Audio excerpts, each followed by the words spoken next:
there's one thing that I think I observed. I think Valentin was stalling. I think he's connected to it somehow because he went Ooh, and talked to Guy Talk at the gate and was kind of chatting him up, being charming and trying to make him seem friendly. Like it's almost like he's the cool guy of the resort. And he distracted him from this car passing through. Like the timing was too perfect for me to not think that he has some connection. And we've seen him as a smooth talker, by telling all the women the same thing, that their numbers looked really good and that they were, so he seems to be a verified smooth talker. And the timing, I just can't believe it to be coincidental. So just wanted to mention I that. did not observe that. That's an amazing observation. And I think that's totally true because of the other things you brought in, that he said the exact same things to, Yeah. the women. Hey everybody, welcome to our channel. In this video series, we're going to be discussing our favorite show on television, The White Lotus Season 3, and we're so excited to get into it. We also have a podcast called Men's Search for Meaning, where we chat about and explore all kinds of relatable concepts and facts of life. So if you enjoy the discussion, then subscribe and be sure to check out some of our other videos on this channel. All right, episode 2, traditional White Lotus fashion, very exciting. The tension is ratcheting up. I'm finding certain people almost intolerable, which is something that they do extremely well. The way they write uncomfortable, sort of bad dialogue is almost unparalleled. So instead of delaying gratification, let's just jump right into the juicy stuff and see where it takes us. There were 3 things that I wanted to come back to first. So, or to come to first. So we have the break-in. Mm-hmm. We have Belinda noticing Greg, aka Mm-hmm. Gary, and starting to recognize him. We have the little bit of payoff with Timothy. Finally talked to Kenny, and things are not good. So I think those are big bombshells, aside from Lockie staring deeply at his brother's naked butt. Yeah. Where to first? I think I want to talk about the break-in because we really don't have any context, or at least to me, any knowledge of what that could be about or who could be doing the break-in, how it relates to anything. Yeah. But the one, Well, there's one thing that I think I observed just to that point before we move on. yeah, I think Valentin was stalling. I think he's connected to it somehow because he went and talked to Guy Talk at the gate and was kind of chatting him up, being charming and trying to make him seem friendly. Like it's almost like he's the cool guy of the resort. And, he thought like, oh, you want to hang out with me? I can get you into this place. And he distracted him from this car passing through. Like the timing was too perfect for me to not think that he has some connection. And we've seen him as a smooth talker, by telling all the women the same thing, that their numbers looked really good and that they were, Ooh. so he seems to be a verified smooth talker. And the timing, I just can't believe it to be coincidental. I did So not just wanted to observe mention that. That's an amazing observation, and I think that's totally true because of the other things you brought in. That he said the exact same things to, the women. Yeah. So I'm sure that's true. I actually didn't even notice that was Valentin that was talking to him at the gate. It was kind of a throwaway to me, but clearly it had significance. So that's not even the direction I was going to go, but that is very relevant. That Valentin is almost certainly an insidious character in some way. Yeah. Where were you going to go? I was going to go to the way that it makes Guy Talk look in front of Mook. So Guy Talk is a bit of a beta guy, a little bit. I don't know, maybe that's too strong, but he is meek, and he sort of works at this resort surrounded by kind of rich, powerful people, and he's gentle, and like what about him stands out enough to get Mook's attention? It could be that Mook enjoys his personality, but she doesn't seem that interested in him. However, it's possible that the flicker of interest did get generated by his moment of showing a little bit more bravery. For some reason, I'm reminded there was this independent film called The Loneliest Planet, like 2011 or something like that, where there's this like pivotal moment where a guy is with his wife hiking and someone pulls a gun on him and he puts his wife in front of him to protect him, and it changes their relationship forever. It's a I wonder why that would change their relationship forever. It's instinctual. He doesn't do it like thinking about it. It's just like, oh. And it is just a peculiar enough moment in a movie that I don't remember anything about that film, but I will never forget that moment because it's like the moment where you lose. I think it would be like your masculinity. It might be fair to say as the protector.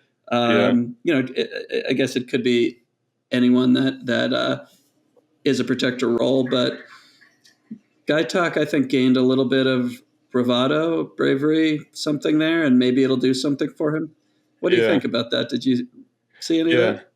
I think that is true. It did improve things. But yeah, I'm glad to reflect on the situation because I picked up on some interesting things there. One, while she doesn't seem directly into him, and I guess to his defense, I don't read him as a quite a beta character, which you said, might be a little bit too strong. He seems like a kind of classic local person who's just used to a smaller life, and maybe he could have just been a farmer or something like that, but instead he ended up working at this resort, and he has a somewhat menial job there. It's still security, but he's just kind of operating this manual gate. He just lifts up for people, and so I don't read him as a total wimp or anything. I think he's just not a showy kind of guy. He's a very like simple, kind of rural kind of guy in a way. But when he invites her to lunch, she does say yes. They do have some distinct chemistry for sure. And when he kind of went from showing no verifiable interest to almost a marriage proposal within one conversation, which was not the move. But considering how awkward that was, she did not respond poorly. I mean, she was touching him and being, she did try to change the subject, but I read her as like, slow down a little bit, but I am interested. She is playing it a little bit cool and not, being overly interested, but I'm like, oh, he could follow up on this. He seemed a little hurt by how it went, but I think to your point, yes, it was definitely improved by him being brave. And I think he realizes that at the end of that scene, he's kind of like, all right, maybe things are, it kind of brought his confidence back, because I think he lost some confidence at the lunch they shared together. Yeah. So yeah, I like that point, and I also enjoy about his character that he seems to know himself well. And I also thought that he did something that was overall awkward, but did it in quite a confident way, smiling the whole time. Like he wasn't and making eye contact. Right, exactly. Yeah. Like he wasn't as nervous as the general manager of the resort is at all times, for no reason that I can tell. Yeah. He was fairly confident doing it. So I agree that he knows himself well, and there's something charming and simpler about him, which is, I think it's a good critique to say it's not like he's a wimp or something like that.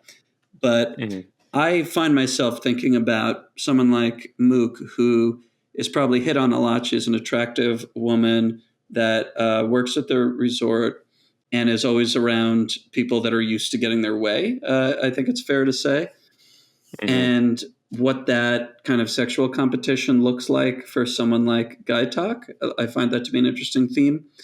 But I kind of feel like he has the best shot because their families know each other. He grew up in the same town. I think things like that are ultimately more powerful in life than just the, I guess, like the showmanship of what might happen if someone comes along who's rich or handsome or has much better game or famous or whatever it may be. So I do kind of like his odds ultimately.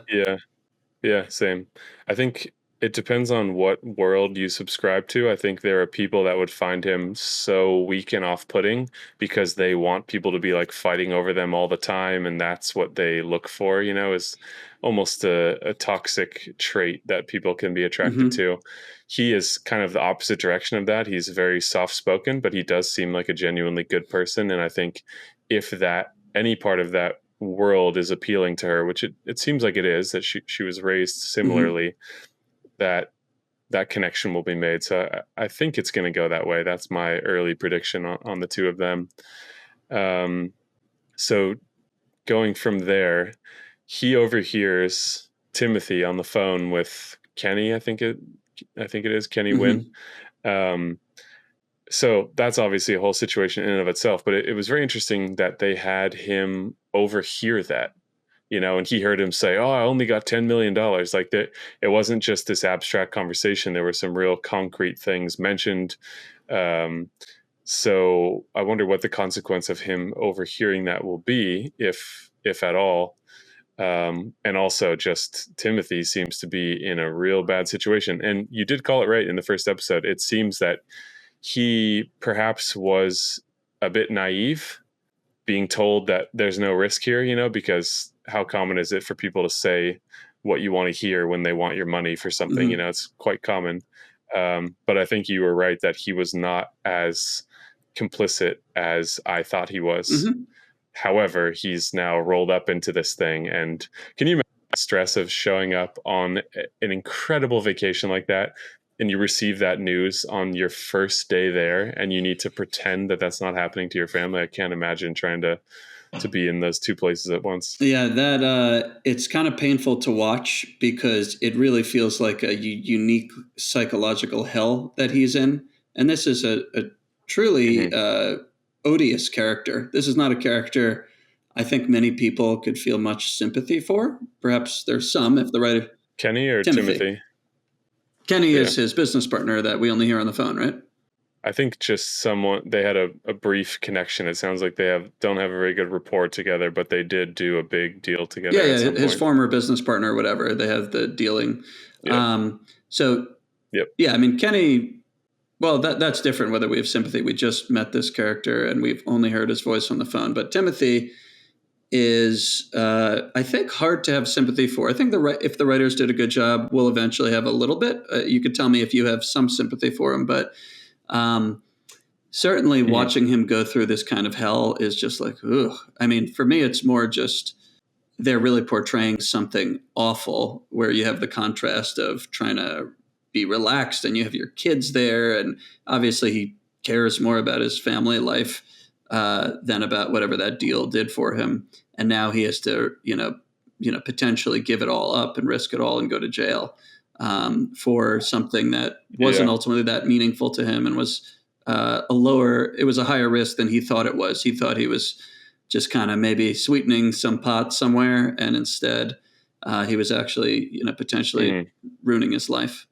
So, yeah, I feel some degree of sympathy for him just in the immediate, because I tend to be able to connect with most people's humanity, where it's like, mistakes aside, like, it does suck for anyone to be in a bad situation. However, when you roll all the other pieces in, you're like, okay, well, I can't consent to feeling sympathy for this person anymore because of all these terrible things they did. So, my gut reaction is like, oh man, this is a person experiencing a lot of stress. That's unfortunate.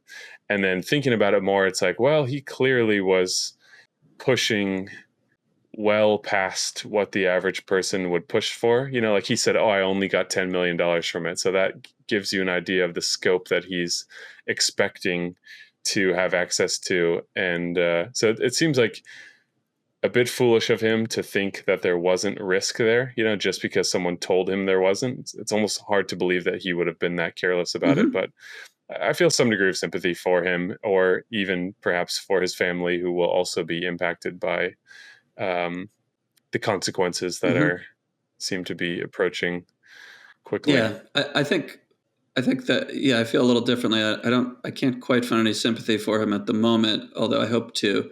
But it's not to do with his comment about money at all. I think that it has nothing to do with whether I feel sympathy or not. It's more just his general attitude of not being kind or nice in any way, being rude all the time, and sort of self-involved and harsh, and into his own power. And, I dislike his wife so much. It's a little hard to be like, wow, they kind of belong together in a way. I mean, they've drawn these characters, I think, intentionally to be out of touch.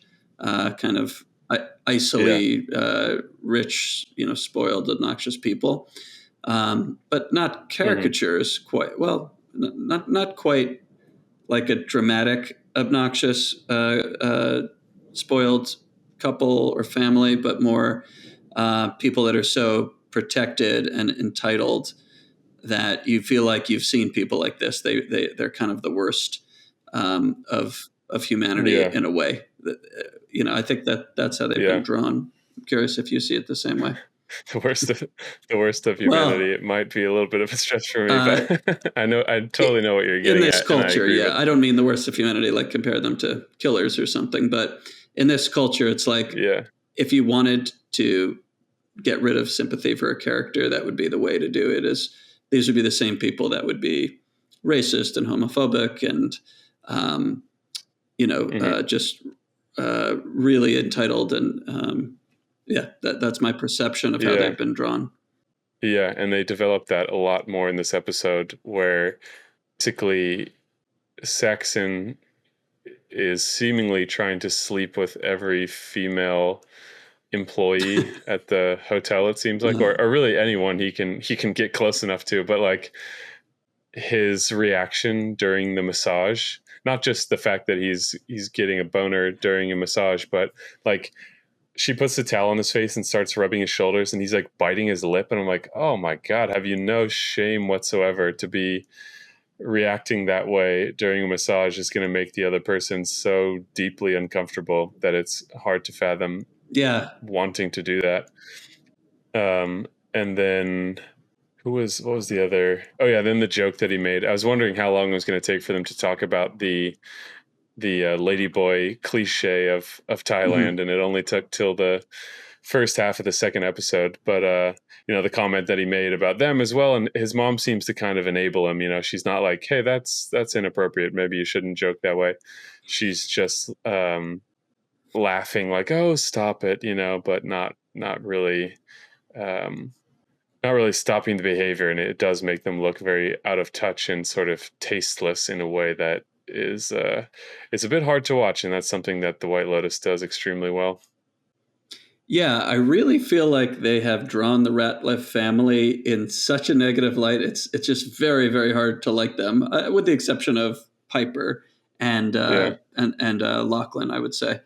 It's like they managed to, I think have the dad, which I've already made my case. I don't find him likable. The mom, same thing. And then like really the picture of a douchebag in Saxon. But, thankfully we have the other two members of the family that are much more interesting and nuanced characters. We'll get right back to the video, but first we want to remind you that if you're enjoying the discussion, to please hit that like and subscribe button, and also to check out our podcast, Men's Search for Meaning, on this same channel, where we explore and get into all kinds of relatable things about life. So if you want to spend some more time with us, check out those episodes too after this one, and let's get back to it.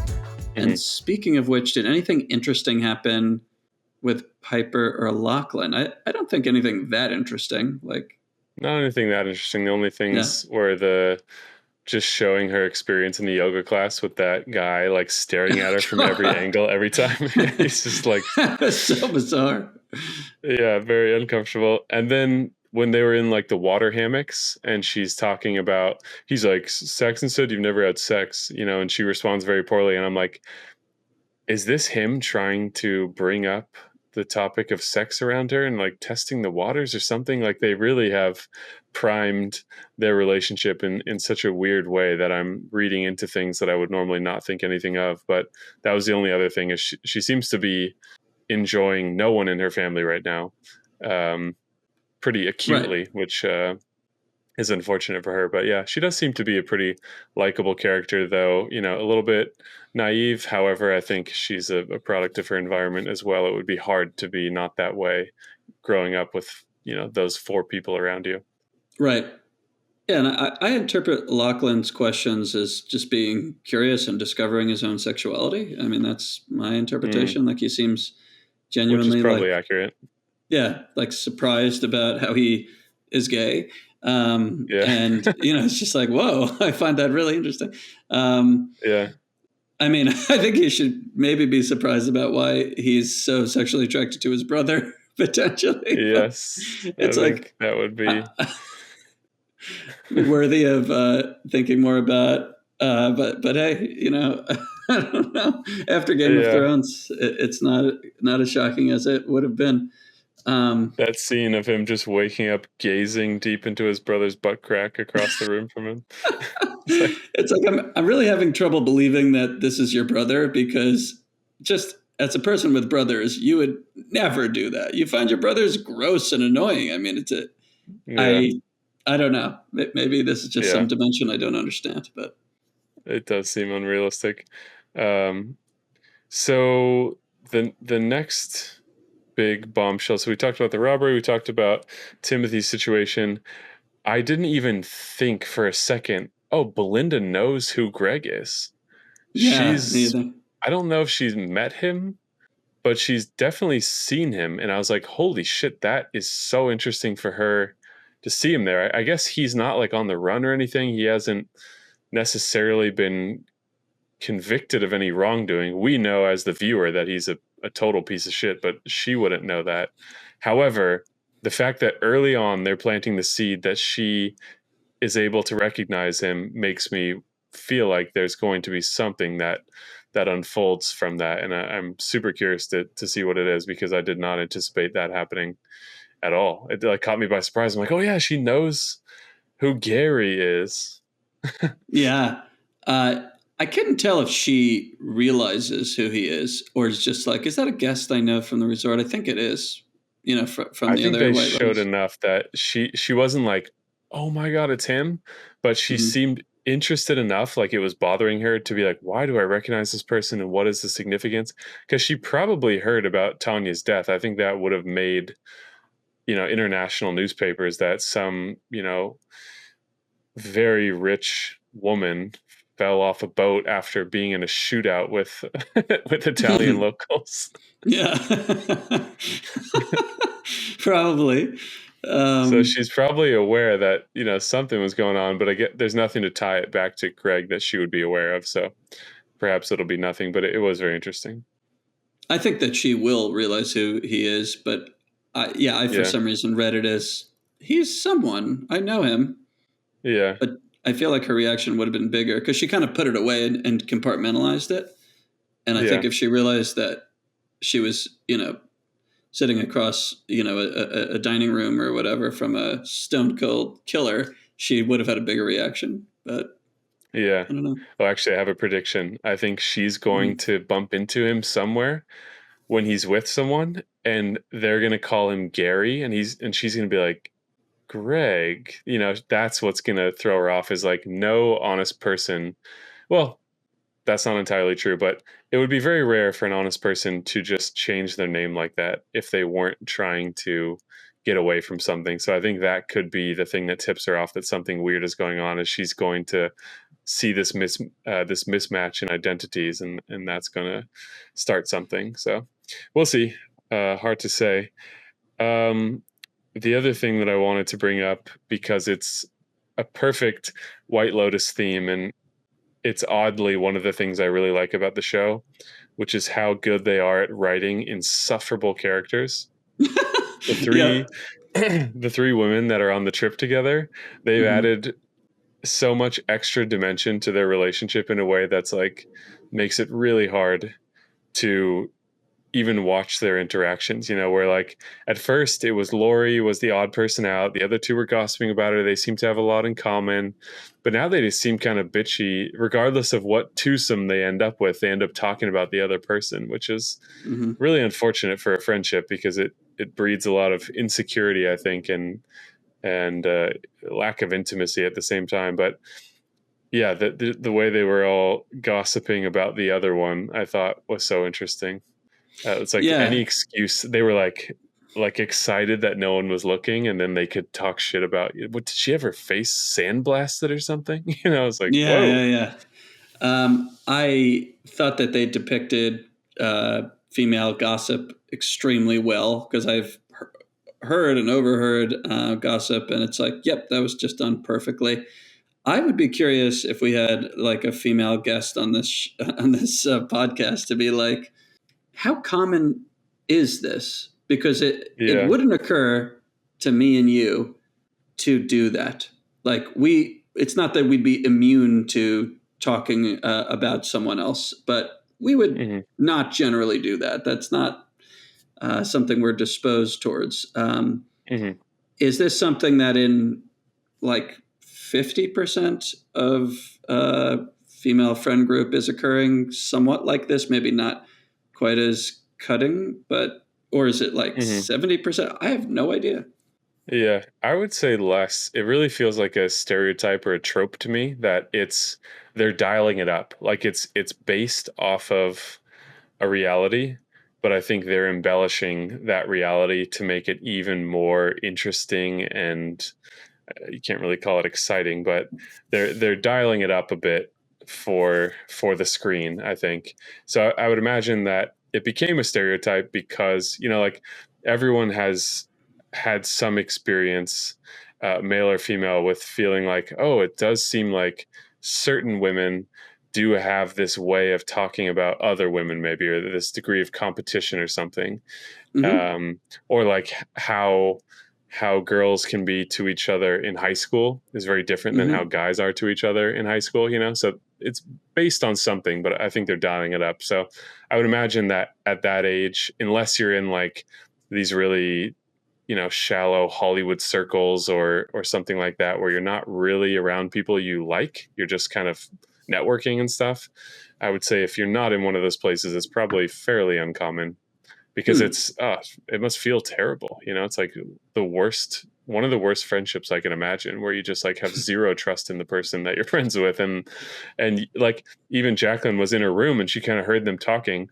They made it clear that they made me think that she couldn't actually hear what they were saying, but it was Mm-hmm. like their tone of voice, the way they were talking, she was suspicious of, so they're planting the seeds of some kind of blowout here where they, maybe they end up better friends for it, by being more honest with each other, or maybe it just totally unravels into a shitstorm. But the tension is tightening as they develop these characters, and it's hard to say where it's going to lead. But I do think that it's embellished for the story and probably not super common. I don't know if I agree with you on that. I think it's more common than you think, maybe less than I think. I'm not sure, but Yeah. we don't have to go too far on this. But I I have noticed that I saw less of that living in Northern California. I saw plenty of that in LA. Won't surprise you. Uh-huh. Gossip, that is. Yeah. And I see a good amount of it in New York, gossip. Mm. Where and for me to see it, it must mean it's pretty common. That must mean I'm hanging around people that are gossiping, whether I'm overhearing it at a dinner table or something like that. But it Hmm. doesn't feel like something only like in Hollywood circles would occur. But this would be Yeah. a good thing to have others chime in on who are Yeah. more in the know than us. Yeah. Well, good prompt for you to let us know in the comments if you have any experience with this and you think we're close or we're way off. We want to hear from people. It does sound like it's a regional thing, like Mm-hmm. you described it based on places that you've lived and it being more or less common regionally. So that does speak Mm-hmm. to some social angle that is connected with the I don't know, the sort of the style of the area in a way. It's like certain Mm-hmm. Mm-hmm. areas attract certain kinds of people, maybe, or something. It would be hard for me to speak on that part. Um, Anything else that comes to mind? Those were the big bombshells. I'm trying to think if there were other minor things. Oh, one thing that's kind of funny. I was just thinking about ending scene, or one of the last scenes where this young woman in her 20s is making out with this older male actor who's probably in his late 40s, maybe mid Mm-hmm. late 40s, early 50s, hard to say. And just how awkward that would be, and then he pulls his shirt down and kind of sucks on her nipple. And I'm like, man, that would be so weird to just be like, this is the man who's going to suck on your nipple today. And you're like, oh, hello. So, it's like, what an awkward thing to have to do. Yeah, you're talking about the actors. Yeah, just like what that would be like. Like that's your job. So for the day, that was her job, and it's just like navigating that is so strange because it's just is unrelatable unless you're like a prostitute or something. Right. And It's now you're bringing not a it, situation you'd find yourself in. you're bringing it back to that comment that all actors are prostitutes that Victoria said. I forgot about that. Yeah. Yeah, that was a little bit of a I just thought memorable that was line to funny. I'm me. like, Yeah. yeah, it's definitely a memorable line. And it's like, it's like first you immediately assume that you know what she means. And then I'm like, do I know what she means? What does she actually mean? It's a little bit hard to interpret.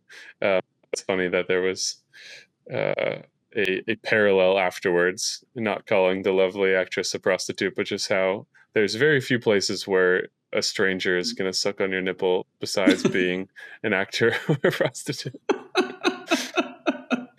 And It might be a regional thing as well. Okay, you a can't speak regional about thing, things you yeah, don't yeah. What know does about. that You know, happen in New York a lot, where you meet someone and that's only on certain nights of the week. We don't have to speak of that. Um, yeah. so, Any other memorable pieces here? yeah, I was going to see if there's anything else with Rick. I mean, he has to leave, and he's mysterious, and he does this Oh and that, yeah, and Gary/Greg does this and that. I'm like, okay. I mean, I don't know if anything yeah, more is developing. Like you guys are in some shady business. I think. I mean, I can't tell with yeah. Rick. He did open up Yeah, and say something that I found actually humanized him a lot. That he just thinks he's nothing. I was like, oh, that was a yeah, very humble thing to say. yeah. I did find that interesting because he went from a character who wanted absolutely nothing to do with this session to being quite honest. Like Yeah. he was still being curt and sort of standoffish, but he was ultimately very honest. And I think she was like, "Whoa, this is a lot." I would like to see some sort of redemption arc for him because the way that he described the situation really makes it seem like this has been building for a long time from his very tragic childhood, that he just has never recovered from that. He's simply, Mm-hmm. put some armor over that vulnerable, wounded spot. Mm-hmm. And because of that, because they're making that a theme for his, or because they're unveiling that about his character, I forget if I said this in the first episode and if we decided I was wrong for some reason, but I'm thinking that Jim Hollinger, I think is his name, might Mm-hmm. be his father, who sort of ran away. He said his father died, but it wouldn't be the first time we've seen a movie or show where the character lies about that for their own convenience. Hmm. And it's a surprise for the viewer later on, where it's like, oh my god, we just assumed his father was dead because that's what he said, but he was lying because he didn't want to go into it. And because why is he trying to track this guy down? That's like his primary directive, in a way that is a bit surprising. He has zero interest in the vacation. It's like everything is just killing time while he suffers so he can track this person down. And like you mentioned, I don't think it's for a business reason.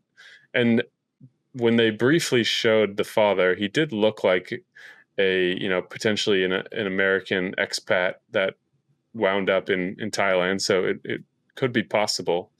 Hmm. What do you think about that? That's a juicy prediction. I have absolutely no idea. It sounds like it totally could be true. As we know about White Lotus, anything could be true. Things could change moment to moment, but I really do like that theory, and I Mm-hmm. will not be surprised, and will give you plenty of props if it ends up being true. Appreciate that. I wouldn't even mind being wrong. Like, it just is the way my brain works to want to try to figure stuff out as quickly as I can. Mm-hmm. But I love that this show is so difficult to pin down. Like, it's just so well done that I don't mind being totally wrong. I don't mind them, tricking us about one thing to make it seem like another thing. I'm just kind of just excited to be part of it. I love that. Yeah. All right. Well, if we missed anything or you had some other highlights, people watching at home, let us know what you thought in the comments. We'll be back for episode 3 as soon as we can. And yeah, if you want to support the channel, please hit the like button and subscribe. Let us know your thoughts down below. All free ways to help support the channel. And for a smaller channel like ours, it really makes a big difference. So yeah, that's it. Thanks for watching. Hopefully you enjoyed the episode, and we'll see you in the next one.